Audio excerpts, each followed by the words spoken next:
Telugu Desam party లాంటి సుదీర్ఘ రాజకీయం చేసినటువంటి పార్టీ, లేకపోతే గనక వైఎస్ఆర్ కాంగ్రెస్ పార్టీ లాంటి 40% ఓట్ల బ్యాంక్ ఉన్నటువంటి పార్టీ, లేదా బీఆర్ఎస్ ప్రయత్నించి విఫలమైంది, దేశవ్యాప్తంగా వెళ్దాం అనుకుని చివరికి తెలంగాణకి పరిమితమైన ఆంధ్రాలో కూడా ఏమీ చేయలేకపోయినటువంటి దశలో పవన్ కళ్యాణ్ సొంతగా ఆంధ్రప్రదేశ్‌లోనే గెలవలేకపోయాడు. రెండో చోట్ల తనే ఓడిపోయాడు. ఆ తర్వాత పొత్తు పెట్టుకుంటే తప్పించి సింగిల్‌గా గెలవలేదు. తను గెలవలేదు. అది కూడా 21 స్థానాలకి పరిమితం అయితే తప్పించి గెలవలేదు. అట్లాంటి ఈయన దేశవ్యాప్తంగా ఎక్స్‌పాండ్ చేయడం ఏంటి? అన్ని రాష్ట్రాల్లోనూ తను సంబంధించిన పార్టీ కమిటీలేస్తానంటమేంటి? లోకేష్ సీఎం కాబోతున్నప్పుడు ఇక తనకి ఇబ్బందవుతుందన్న ఉద్దేశంతో జాతీయ స్థాయికెళ్తాడా? ఇట్లాంటి రకరకాల ప్రచారాల మధ్యన పవన్ కళ్యాణ్ తాజాగా ఢిల్లీ వేదికగా ఒక ఉపన్యాసం ఇచ్చారు. తన తలపెట్టిన జనసేన పార్టీ తలపెట్టిన సేన ప్రస్థానం జాతీయ సమైక్యత కోసం అన్నటువంటి సభలో అశోక హోటల్లో 2014లో జనసేన పార్టీ ప్రస్థానం ప్రారంభించినప్పుడు అధికారం పదవులు అనే ఆలోచనే నాకు లేదు.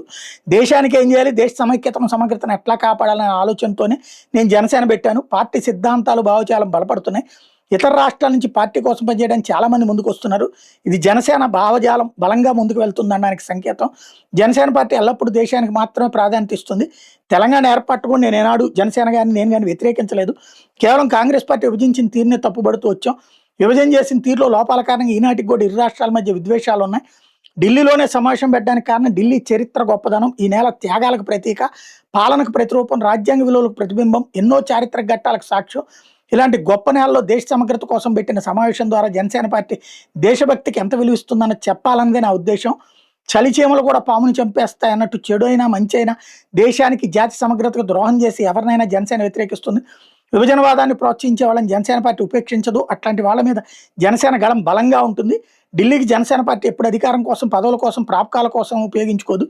దేశభక్తి, దేశ సమగ్రత, సమైక్యత కోసం మాత్రమే దేశ రాజధాని బయటపడతాం. పార్టీ ఎంపీలు కూడా దేశంలోని కశ్మీర్ నుంచి కన్యాకుమారి వరకు అన్ని సమస్యల మీద మాట్లాడాలి. అంటే నుంచి జాతీయ బాధంతో అన్ని అంశాల మీద మాట్లాడండి అని చెప్తున్నారు.